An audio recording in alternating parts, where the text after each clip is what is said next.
Nous voilà à nouveau réunis pour participer à la tragédie organisée par Macron qui consiste à envoyer notre pays droit dans le mur tout en piétinant l'Assemblée nationale. Votre nouvelle méthode, en un mois, à coup de 49.3 déguisé, vous avez réintroduit les pesticides, supprimé MaPrimeRénov', outrepassé la décision de justice sur la 69 et coupé à la tronçonneuse dans les agences permettant de surveiller le changement climatique. La Macronie organise ainsi le détricotage autoritaire et généralisé du droit environnemental, du peu qui existe encore pour préparer notre pays face à la crise existentielle qui s'annonce. Cette proposition de loi est l'étape suivante. Depuis que vous avez perdu les élections en juillet dernier, depuis que vous êtes minoritaire au sein de cette Assemblée, vous êtes devenu absolument expert en magouille parlementaire. Vous laissez le gouvernement aller chercher sa majorité à droite avec les sénateurs, contre les représentants du peuple que nous sommes. La Macronie, en fin de règne, fait pitié. Elle abaisse notre fonction, elle laisse l'État se mettre hors la loi vis-à-vis des délais qui imposent de voter cette programmation énergétique et elle n'a pas de députés présents en hémicycle pour ce débat absolument majeur. Vous nous invitez aujourd'hui à examiner une proposition de loi qui arrive en catimini du Sénat et qui doit nous servir de base de travail pour déterminer la planification et le mix énergétique de notre pays. Il faut donc que les gens qui nous écoutent comprennent bien. Pour vous, cette discussion est une farce, que vous conclurez, peut-être, en rejetant votre propre texte, si des amendements contraires à votre agenda climato-sceptique et à vos aspirations fantasmagoriques du tout nucléaire sont adoptés. Quoique vous n'aurez peut-être même pas besoin de ça, à vrai dire, puisque le ministre a annoncé hier dans la presse qu'il n'attendrait pas qu'on finisse d'étudier ce texte pour publier la programmation énergétique par décret. Cela ne nous empêchera pas de mener cette bataille parlementaire comme les autres et d'engranger des victoires contre votre dogmatisme.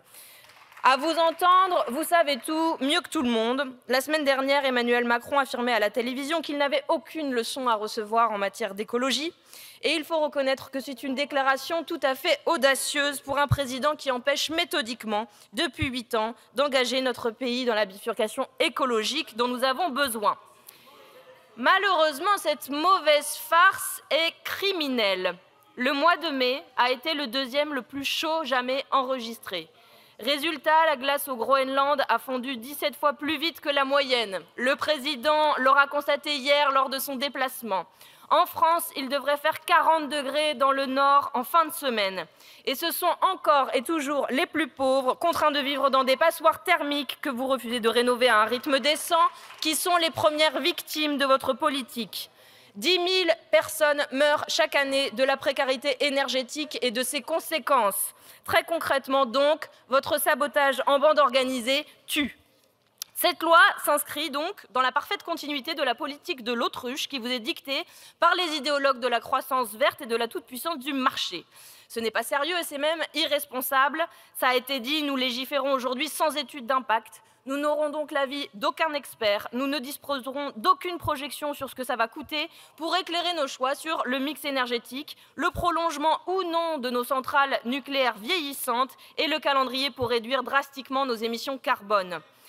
Les partisans de l'austérité généralisée oublient, miraculeusement, à cette occasion, qu'un nouveau réacteur nucléaire coûte 10 à 20 milliards et que vous voulez en faire 14, que le premier ne pourrait d'ailleurs être prêt au mieux qu'en 2038. Rien non plus dans ce texte quant à la formation des travailleurs, qui seront essentiels pour cette bifurcation.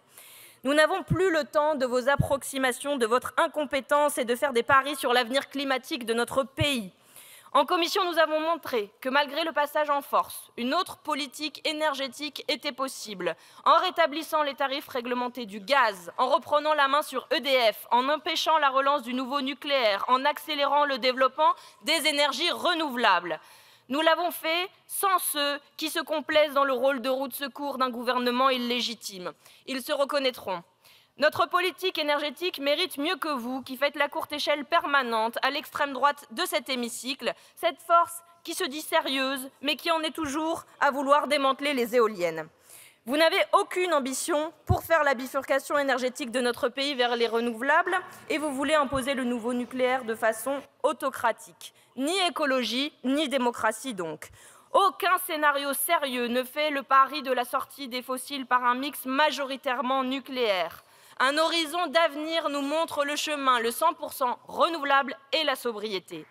Bref, pour conclure, Il est urgent que vous vous en alliez. Les gens aspirent à une vie plus douce, loin de vos politiques de malheur. Une vie plus douce dans laquelle ils n'ont pas à choisir entre se chauffer et se nourrir, dans laquelle ils peuvent s'éclairer et se déplacer sans penser aux factures impayées. Bientôt, nous ferons mieux.